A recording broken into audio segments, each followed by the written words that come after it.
नमस्कार मित्रों।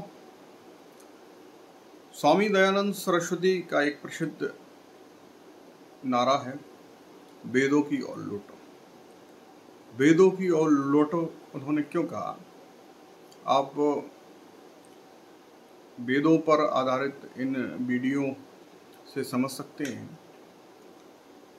आज हम चर्चा करेंगे वैदिक काल की, क्योंकि सिंधु घाटी सभ्यता के बाद भारतीय इतिहास में एक महत्वपूर्ण टॉपिक जो है वो वैदिक काल ही है।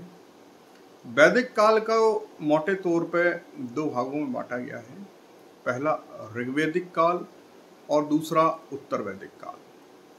ऋग्वैदिक काल का समय निर्धारण जो किया गया है 1500 ईसा पूर्व से लेकर 1000 ईसा पूर्व तक माना गया है, जबकि उत्तर वैदिक काल का जो समय निर्धारण है वह 1000 ईसा पूर्व से 600 ईसा पूर्व तक माना गया है।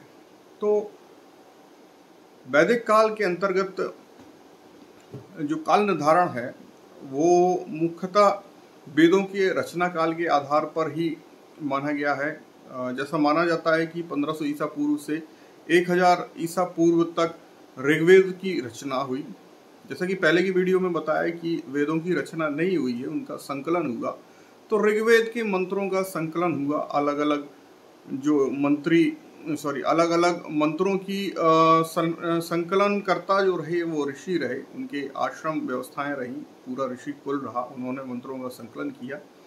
और पहले की वीडियो में मैंने ये बताया, जब भारतीय इतिहास के स्रोतों की चर्चा हो रही थी तो कौन से मंत्रों का या कौन से मंडल के मंत्रों का किस ऋषि कुल ने संकलन किया है। तो आज हम उनकी चर्चा न करके आगे ऋग्वैदिक समाज, प्रशासनिक व्यवस्थाएं, आर्थिक गतिविधियां और इन तरह के विषयों की चर्चा करेंगे और इनमें उन तथ्यों को विशेष रूप से देखेंगे जो परीक्षा की दृष्टि से महत्वपूर्ण है।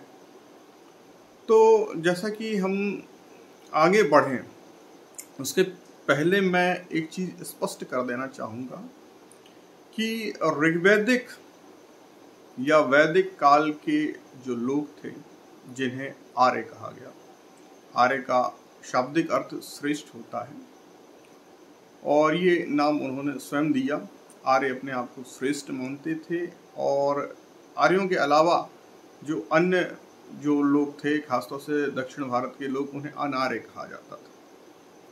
तो आर्य अपने आप को श्रेष्ठ मानते थे और उन्होंने अपनी एक सभ्यता की संरचना की और सिंधु घाटी सभ्यता की तुलना में यह सभ्यता पूर्णतः ग्रामीण थी।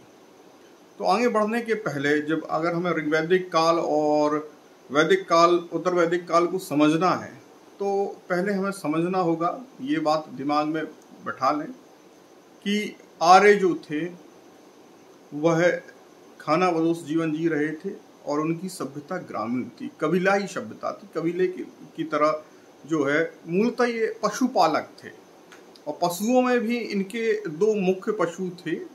सबसे महत्वपूर्ण पशु जो थी वो थी गाय, जिसे उन्होंने अगन्या कहा है। अगन्या का अर्थ होता है जिसका वध नहीं किया जा सके। दूसरा मुख्य पशु था अश्व, अश्व यानी घोड़ा। तो ये दो मुख्य पशु थे, इन्हीं को ये पालते थे और इन्हीं से इनकी आर्थिक स्थिति, अर्थव्यवस्था निर्धारित होती थी। तो ये जहाँ जंगलों के पास रहते, नदियों के किनारे पर, और वहाँ जब तक इन्हें भोजन पानी की व्यवस्था इनको और इनके पशुओं को मिलती रहती तब तक ये अपना डेरा वहाँ डाले रहते थे। और फिर उसके बाद जो है वहाँ का अगर दाना पानी समाप्त हो जाता था तो आगे बढ़ जाते थे। तो इनका कोई स्थायी जीवन नहीं था।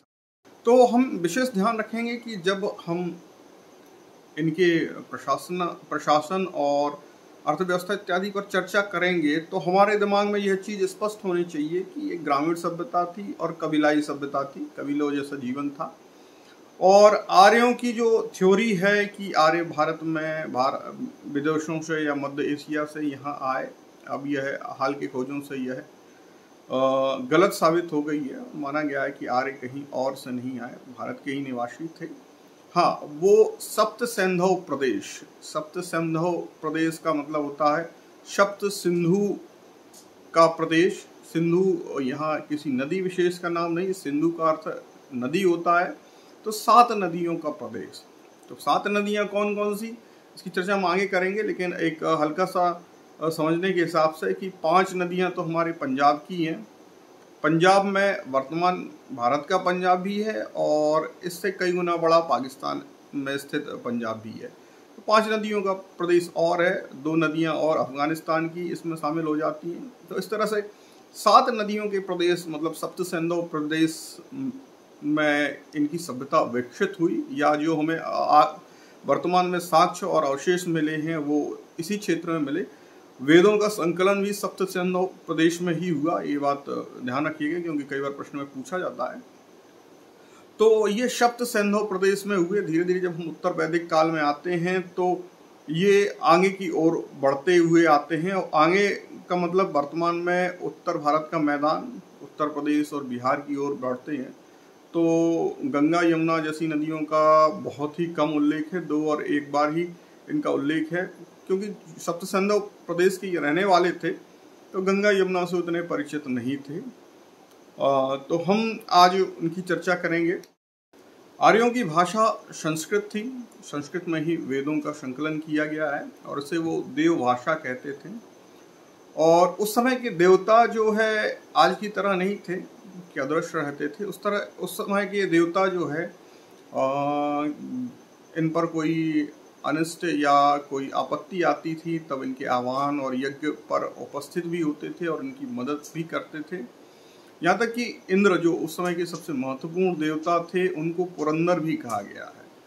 पुरंदर का अर्थ होता है किलों को ध्वस्त करने वाला, किले या दुर्ग को ध्वस्त करने वाला। तो एक इतिहासकारों का वर्ग ये भी मानता है कि इंद्र की वो यह उपाधि सिंधु घाटी सभ्यता के किलों को ध्वस्त करने के बाद मिली है।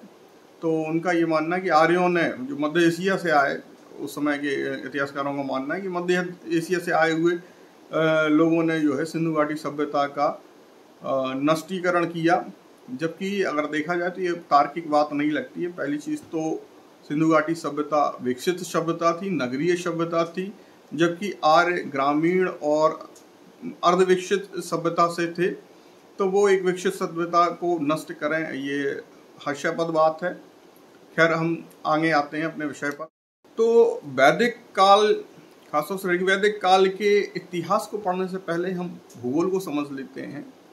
तो सप्त सिंधु प्रदेश आप समझ ही गए हैं, और यह प्रदेश जो है वर्तमान अफगानिस्तान, वर्तमान पाकिस्तान और उत्तर पश्चिमी भारत, जिसमें से मुख्यतः पंजाब हरियाणा वाला क्षेत्र है, ये क्षेत्र था। और इस क्षेत्र में ही जो नदियां थीं सप्त सिंधु प्रदेश के अंतर्गत, या ऋग्वेद में वर्णित नदियां, बाकायदा इसके लिए नदी सूक्त है, और उस सूक्त में जो नदियां का वर्णन है ये महत्वपूर्ण है। अक्सर प्रश्न पूछे जाते हैं उन नदियों के तत्कालीन नाम और वर्तमान नाम से प्रश्न आते हैं कि उन नदियों को ऋग्वेद में क्या कहा गया है और वर्तमान में उन नदियों को क्या कहा गया है। तो इन नदियों के नाम आप नोट भी कर सकते हैं, इनके दोनों नाम, वर्तमान नाम और तत्कालीन या ऋग्वैदिक नाम। तो सबसे पहले नदी है वितस्ता। वितस्ता का वर्तमान नाम झेलम है, जो कश्मीर में प्रवाहित होती है। तो याद रखिएगा वितस्ता कश्मीर, ठीक है। वितस्ता अगर आपको याद ना रहे तो वितस्ता वी से शुरू होता है, विस्फोट, और कश्मीर में जो है विस्फोट का एक वर्तमान में इतिहास रहा है। तो वितस्ता झेलम को कहा गया है। अस्कनी चिनाब को कहा गया है, ठीक है। अस्कनी नदी जो है वर्तमान में चिनाब नदी है। परुष्णी नदी जो है रावी को कहा गया है। परुष्णी नदी एक और तथ्य के अनुसार महत्वपूर्ण है। परुष्णी नदी के किनारे ऋग्वेद में वर्णित 10 राज्य युद्ध हुआ। 10 राज्य युद्ध बहुत ही महत्वपूर्ण युद्ध है, और इस युद्ध 10 राज्य का मतलब है 10 राजाओं का युद्ध। तो यह 10 राजा एक साथ नहीं लड़े थे, बल्कि 10 राजा एक पक्ष में थे और दूसरी तरफ से राजा सुदास थे। तो सुदास और 10 राजाओं के मध्य युद्ध हुआ है जिसमें सुदास की विजय हुई थी और 10 राजाओं की हार हुई थी। तो ये परशुनी नदी के किनारे यानी रावी नदी के किनारे हुआ था। फिर इसके बाद अगली महत्वपूर्ण नदी है सतुद्री, जिसका वर्तमान नाम सतलुज है। फिर इसके बाद बिपाशा, ब्यास, याद रखेंगे बिपाशा से ब्यास, तो बिपाशा नदी का वर्तमान नाम ब्यास है। फिर सदानीरा गंडक को कहा गया है, क्योंकि हिमालय से निकली हुई है तो इसमें सदैव पानी भरा रहता है, इसलिए इसको सदानीरा कहा गया है। द्वती घग्गर नदी को कहा गया है। गोमती गोमल नदी को कहा गया है। सुवस्तु स्वात नदी को कहा गया है, वर्तमान में पाकिस्तान में है और स्वात घाटी बहुत ही सुंदर और खूबसूरत घाटी है। कुर्व कुर्रम नदी को कहा गया। कुभा काबुल नदी को कहा गया। तो कुर्व और कुभा यानी वर्तमान में कुर्रम और काबुल, ये दोनों नदियां अफगानिस्तान में स्थित है। तो ये जो है नदियां बहुत महत्वपूर्ण हैं, अक्सर इनके नामों से प्रश्न आते हैं। तो एक बार फिर से आप ध्यान दें, बितस्ता झेलम, अस्कनी चिनाब, परशुनी रावी, शतुद्री सतलज, बिपाशा ब्यास, सदानीरा गंडक, द्वती घग्गर, गोमती गोमल, सुवस्तु स्वास्त, कुर्भ कुर्रम और कुभा काबुल। तो ये उस समय की महत्वपूर्ण नदियां हैं जिनका नदी सूक्त में उल्लेख हुआ है।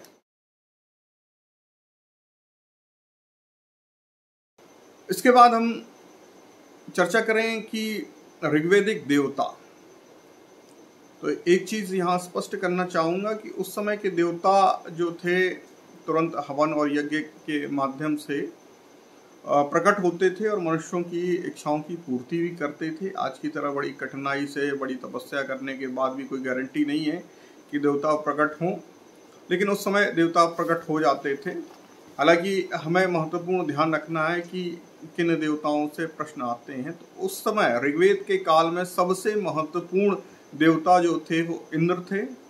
इंद्र के लिए जो है ऋग्वेद में 250 मंत्र लिखे गए हैं, 250 ऋचाएं जो है समर्पित हैं इंद्र को। और इंद्र जो है, आपको बता दें कि इंद्र किसी देवता का नाम नहीं है, जबकि ये एक देवता की पदवी है और समय समय पर अलग अलग इंद्र हुए हैं। उदाहरण पर इसको समझने के लिए हम समझ सकते हैं कि जैसे वर्तमान में प्रधानमंत्री एक पद है, ठीक है, किसी व्यक्ति का नाम नहीं है, और अलग अलग समय पर अलग अलग प्रधानमंत्री हुए हैं। प्रथम प्रधानमंत्री पंडित जवाहरलाल नेहरू से लेकर वर्तमान प्रधानमंत्री नरेंद्र मोदी जी तक, तो अलग अलग समय पर अलग अलग प्रधानमंत्री हुए। उसी तरह अलग अलग समय पर अलग अलग इंद्र भी हुए हैं। तो इंद्र एक देवताओं की पदवी है, जो देवताओं का राजा होता था।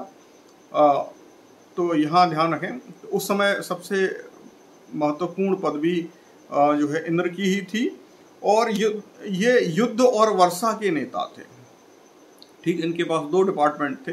युद्ध में ये देवताओं का नेतृत्व करते थे, और वर्षा जो बहुत महत्वपूर्ण आज भी है खेती किसानी के लिए, तो ये 2 डिपार्टमेंट इनके पास थे। फिर इसके बाद अग्नि जो है दूसरे महत्वपूर्ण देवता थे, और इनको लगभग 200 मंत्र ऋग्वेद में समर्पित हैं। और ये महत्वपूर्ण क्यों थे? क्योंकि ये देवता और मनुष्यों के बीच मध्यस्थ की भूमिका निभाते थे। इन्हीं के माध्यम से मनुष्य अपनी बात देवताओं तक पहुंचाते थे। अब देवताओं तक कैसे पहुंचाते थे? तो देवताओं तक यज्ञ के माध्यम से, यज्ञ और हवन। आज भी हम जानते हैं कि यज्ञ और हवन में अग्नि का कितना महत्वपूर्ण योगदान है। बिना अग्नि के जो है यज्ञ या हवन नहीं हो सकता है। और अग्नि को देवताओं का मुख भी कहा गया, क्योंकि हवन या यज्ञ में जो भी हम सामग्री डालते हैं वो देवताओं को समर्पित होती है और अग्नि के माध्यम से उन तक पहुंचती है। एक प्रश्न जो है यूपीएससी में एक बार पूछा गया था कि अग्नि की पत्नी का नाम क्या है, ठीक है। तो ये बड़ा रोचक प्रश्न है, और आप सभी ने अग्नि की पत्नी का नाम सुना होगा, लेकिन शायद आपको पता ना हो कि अग्नि की पत्नी का नाम स्वाहा है। ध्यान आया? जब यज्ञ या हवन करते समय पंडित जी मंत्र बोलते हैं और उसके बाद हम स्वाहा बोलते हैं, तो यहाँ पत्नी की भूमिका भी पता चली कि अग्निदेव प्रसन्न तभी होते हैं जब उनके सामने उनकी पत्नी का नाम लें। तो इसके बाद जो है वरुण भी एक बहुत महत्वपूर्ण देवता थे। और बाकी देवी देवताओं की तुलना में इनके पास बहुत अधिक डिपार्टमेंट थे, यानी इनके पोर्टफोलियो काफ़ी अच्छे थे और काफ़ी मजबूत देवता रहे हैं ऋग्वेद काल में। इनको विश्व का और पृथ्वी सूर्य का निर्माता माना जाता था, ठीक है। फिर विश्व का नियामक और शासन भी जो है इन्हीं के जिम्मे था, वरुण के जिम्मे। समुद्र और ऋतु परिवर्तन के देवता थे, सुबह शाम इनके हिसाब से होती थी, मौसम इनके अनुसार बदलता था। और समुद्र के देवता आज भी वरुण को जो है जल का देवता माना जाता है। तो ये बहुत महत्वपूर्ण थे और इनको सत्य का प्रतीक भी माना जाता था। तो कई सारे डिपार्टमेंट्स के साथ जो है वरुण की भूमिका महत्वपूर्ण थी। वरुण के बाद जो है धौ जो है, इसके बारे में प्रश्न पूछा जाता है कि ऋग्वेद में सबसे प्राचीन देवता कौन थे। तो सबसे प्राचीन देवता धौ थे, ये आकाश के देवता थे, ठीक है। अगर आपने विश्व शांति मंत्र सुना होगा तो उसमें इनका वर्णन होता है। फिर इसके बाद पूषण पशुओं के देवता थे, ठीक है, पशुओं के देवता। फिर यही आगे चल के पशुपति हुए, पशुपति आगे चल के शिव हुए। तो पूषण पशुओं के देवता थे, ध्यान रखना, पूषण पशु, ठीक है, मिलते जुलते शब्द हैं। पूषण के बाद मरुत, ठीक है, जैसे भगवान हनुमान जी को जो है मारुति नंदन कहा जाता है, मरुत यानी वायुपुत्र उन्हें माना जाता है। तो जो है मरुत थे आंधी तूफान के देवता थे, जब तेज वायु चलती तो उसे आंधी कहते हैं।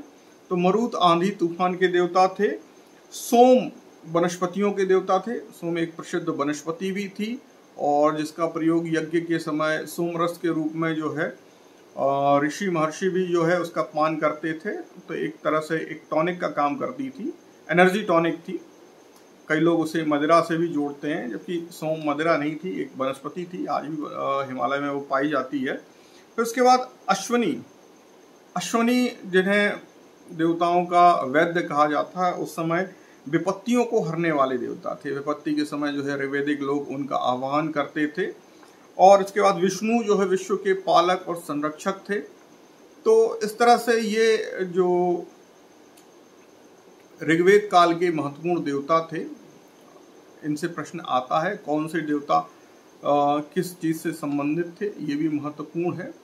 तो इस तरह से हम देख सकते हैं कि ऋग्वेदिक देवता जो है आगे चल के इन देवताओं के प्रभाव में कमी हुई है, इनके प्रभाव में कमी हुई है, इनका महत्व उसी हिसाब से कम हुआ है उत्तर वैदिक काल में ही। तो ऋग्वेदिक काल के हिसाब से हम जरूर याद रखें। फिर इसके बाद हम जब उत्तर वैदिक काल की चर्चा करेंगे तो तब देखेंगे कि उनका महत्व कैसे और कैसे कम हुआ है।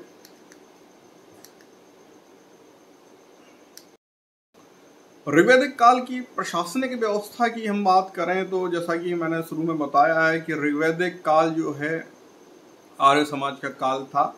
आर्य जो है कबीलाए लोग थे, कबीलों पर आधारित थे, तो इनका बहुत जटिल संरचना नहीं थी। जो प्रशासनिक इकाइयों की बात करें तो सबसे छोटी प्रशासनिक इकाई थी कुल, या जिसे परिवार कह सकते थे। और इस कुल का प्रमुख जो होता था सामान्यतः पिता होता था, जिसे कुलप कहते थे, ठीक है। पितृ प्रधान समाज था, महिलाओं की स्थिति हालांकि दयनीय नहीं थी।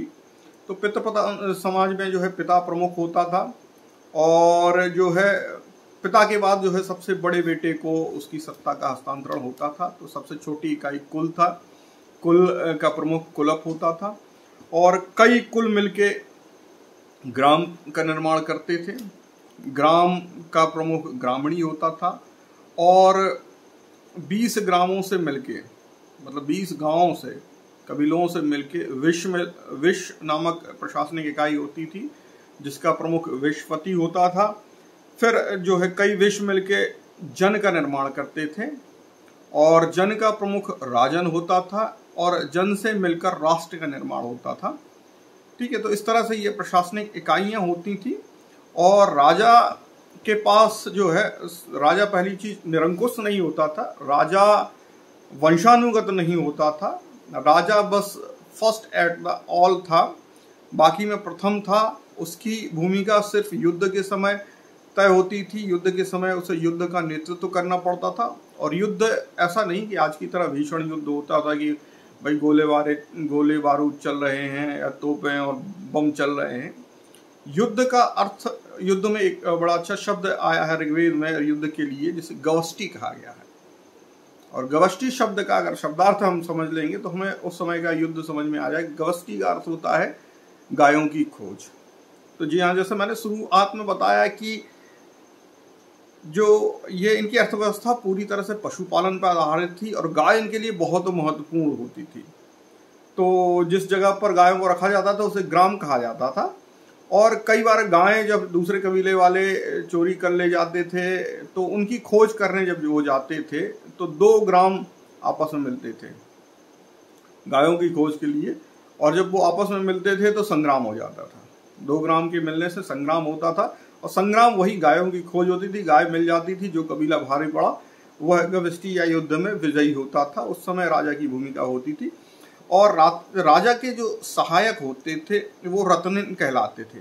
तो रत्नी में जो है कोई बहुत बड़े लोग नहीं थे, रथकार थे, सूत मतलब सारथी होता था। और इसके बाद जो है कम्मादी, फिर पुरोप यानी दुर्गपति, फिर स्पस मतलब गुप्तचर, उग्र मतलब पुलिस की तरह जो है अपराधियों को दंड देने वाले व्यक्ति को उग्र कहा जाता था। बाजपति जो है गोचर भूमि का अधिकारी होता था। इस तरह से कुल मिला के 12 रत्नी थे, जिसमें राजा भी शामिल होता था और सबकी भूमिका लगभग बराबर थी, कोई बड़ा या छोटा नहीं था। और इसके बाद जो है राजा को सलाह देने के लिए 2 समितियां बनाई गई। जैसा कि मैंने बताया कि राजा निरंकुश नहीं होता था, उस पर भी अंकुश था। और 2 समितियां बनाई गई थी जिनका नाम सभा और समिति थी। तो जो सभा होती थी वो उच्च और कुलीन लोगों की होती थी, वर्तमान राज्यसभा की तरह वो सभा होती थी। और जबकि समिति जो होती थी वो सामान्य वर्ग के लोगों के लिए होती थी और वर्तमान की लोकसभा की तरह मान सकते हैं। और सभा और समिति में महिलाओं को भी चुना जाता था, महिलाओं की भी भूमिका होती थी। तो ये सभा और समिति मिलके जो है राजा को सलाह देती थी और राजा को सलाह मानना पड़ता था, निरंकुश नहीं था वो, है ना। तो ये जो है,